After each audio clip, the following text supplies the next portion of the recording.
up, people? Happy Thursday. Hope all you're having a great day. Today's episode was not bad. Could have been better, but was not bad. We had some story progression on this episode. That's what I love. Things are moving. First off, who do I start with first? Okay, let me get Sonny and Carly out the way. As you all know, I'm very, very, very sick of Sonny and Carly, aka Carson. I'm very sick of them. They annoy the fuck out of me. All this back and forth between the two of them. Now I guess they're happy. Sonny is such a dumb ass.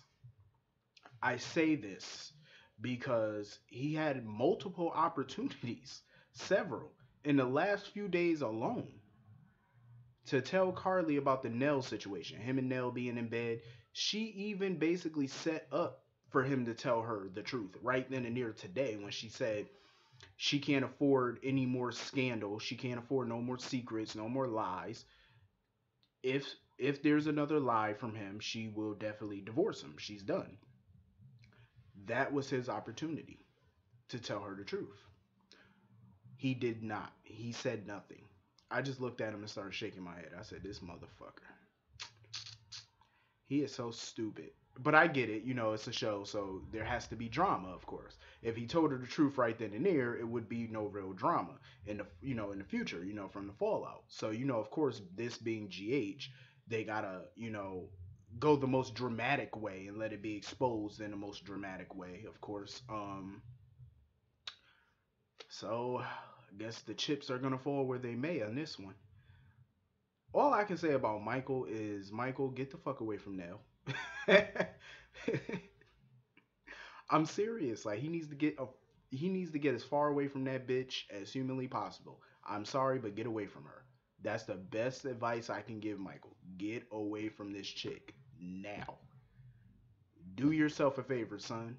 Get away from her. She reminds me of that movie. What's that movie? I think Michael Douglas did that movie. Fatal Attraction. Get away from her. I'm just saying, she will fuck your life up. Get away from her. Um, I can't really stand Nell. I really can't. I don't like this chick. I like the actress. I do. But I mean, the reason I don't like the character maybe is because of the storyline. I'm not too sure because you know me. I mean, I've been doing these reviews now going on 5 years. Yeah, five. Yep, going on 5 years. And you know how I am with these storylines. I mean, I can understand dragging a storyline out for a little while, but once it goes past like 4 months, I'm like, yo, I'm over it at this fucking point. And right now, I'm like completely over it. Um,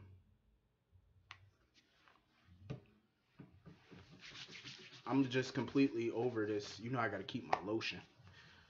Cause it gets so fucking cold and I get so ashy. Ugh, I hate that shit. Don't mind me. Anyway, anyway, um, I hate when a storyline drags out. These storylines drag out for months and months and months and months and months and months and months. I'm like, can we get to the fucking reveal? Apparently, so this is what we know so far about Nell. She was supposedly the donor who saved Jocelyn. That's when she first came on. That's what we learned. Now we know that she has some sort of gripe with Carly. Then she reveals a letter from her father, whoever he may be. Rumor has it her father is Jerry Jacks. It's plausible, maybe. Um, then she has a rattle that says Caroline on it or whatever. I guess it's from Carly or whatever. So this is what we know so far.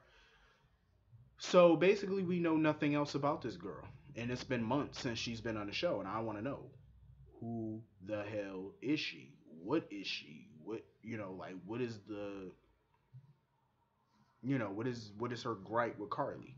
What is all of this about? And I'm ready for them to start getting to this point. Like, are we gonna find out in February sweeps?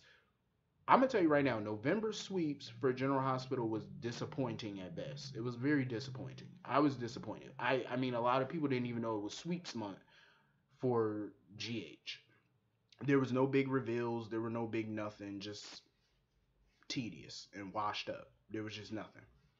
So hopefully for February sweeps we get something huge, and I hope so because they dropped the ball in November. So I hope that we get something in February.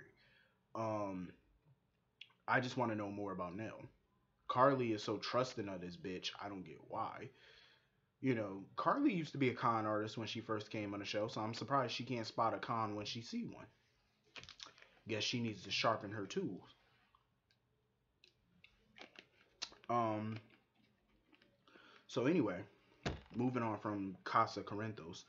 Well, Michael went to go see Sonny, and he was all up in Sonny business about who Sonny spent New Year's with. I'm like, really, Michael? First of all, your father is grown, your mother is grown. Let them focus on their relationship. Even though I don't really care about him butting into their relationship, seeing as how they butted into his relationship so many times when he was with Kiki and Sabrina, mainly Sabrina. So whatever. Um. Anyway, we get a scene of Jason and Curtis at a soup kitchen. Now, when I first saw that scene, I was sitting there in amazement. I was about to give a standing ovation when I saw them at a soup kitchen. Until I realized that it was all just a ploy to get their hooks into some homeless man named Buzz. I said, ain't this a bitch? I said, first of all, here I'm thinking GH finally got their characters doing a good deed, and it's all for naught. They just doing this shit just to find out who this Buzz guy is. I'm like, really? That's why y'all did that? I thought they were really trying to help the homeless. I felt ashamed. Like for real, I really when I first saw that scene, I said, "Oh, Jason and Curtis are doing something nice for the needy." Because they both got money. Well, Jason more than Curtis, but they're doing good for themselves. And I'm thinking, okay, they're giving back to the community. But no, this was all just a setup, just to dig further into their investigation. I said, "You got to be fucking kidding me." I said, "Y'all going to straight to hell with gasoline drawers on." Seriously. I mean, who does that? They going straight to hell for that. And I'm saying that they really are. That was fucked up. But I applaud them though, because they still served the food and they had aprons on. Even Sam had put an apron on. I said, "Well, good for you, Sam. At least you're doing this." So anyway, um, Sam calls Julian to try to pump him for information about what the hell is going on with this Rudge and this pawn shop and this Buzz guy. Like what the hell is going on. Jason obviously doesn't want her to go by herself due to the fact that she's pregnant. He doesn't trust Julian, and Julian's obviously into something dangerous, and he doesn't want Sam being a part of it. But Sam, being the effervescent person that she is, decides to go by herself. I like the fact that Sam is pregnant, but she's still in kick ass mode, even though she's pregnant. But I do feel like in this particular storyline, she needs to take a step back. Like, seriously. Um, But we all know how Sam is. She's an action junkie. And for the last few months, her and Jason have basically been domesticated. But her and Jason are both action junkies. You can't take that out of them. Like that's just who they are. They're a bunch of action freaks, which I can understand. What I didn't like today was Ava. Ava was a bitch on wheels. I cannot stand Ava Jerome. I want to just pull that bitch's wig right off her head. Seriously. She went over to Alexis' house basically when Alexis wasn't there to talk to Julian. She's throwing around all these insults about Alexis. Like, Ava, really? You're a criminal. You're a career criminal. You murdered people, innocent people, mind you. Connie Falconieri ring a bell? You shot that bitch for no reason and killed her. Two, you shot Olivia because you thought you were trying to shoot Franco, but you shot Olivia. And you paid for none of those crimes. So who the hell are you to sit there and say to talk shit about Alexis, calling her a hit and run driver? Shut the fuck up with your bow tie face. Shut the hell up. Seriously, I can't stand that witch. Like she got room to talk. Please, you had crip sex with Sonny Corinthos for crying out loud at somebody's funeral, bitch. Anyway, moving the fuck along. So Julian meets up with Sam or whatever, and I don't even know why Sam even thought she was gonna get the truth out of Julian. Julian wouldn't know the truth if it jumped up and slapped him in the face. He wouldn't know the truth. Of course he's gonna lie to her. But he did give her a warning to back off from this. He did tell her back off. Because obviously this thing is dangerous.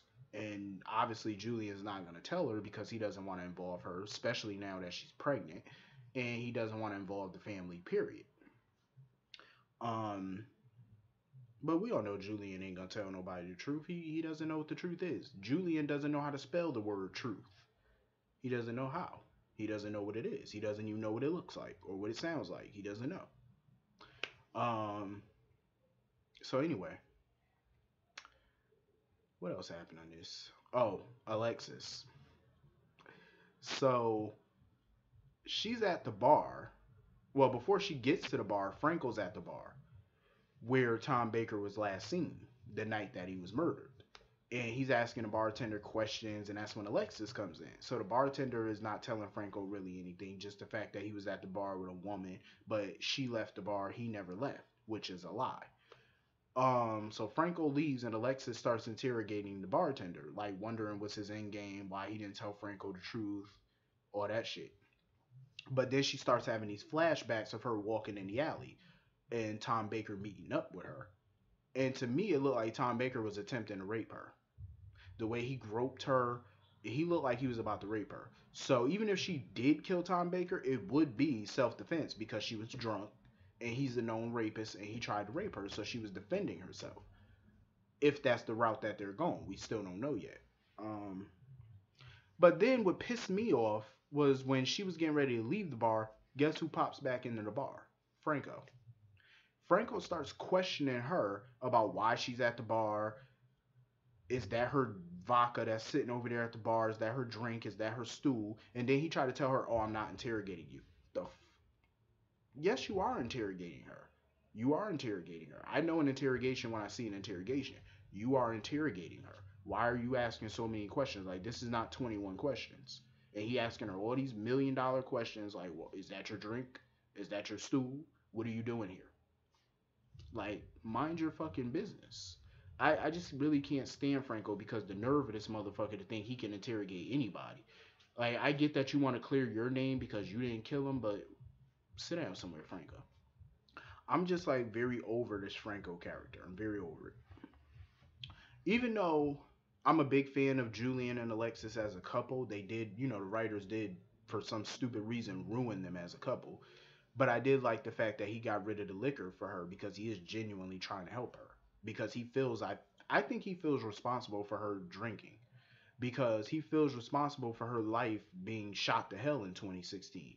And he feels very responsible for that. So I think he wants to help her as a way to kind of not only redeem himself, but to win her back, to win the family back, to get her trust back, you know, and to show her that he's really there for her.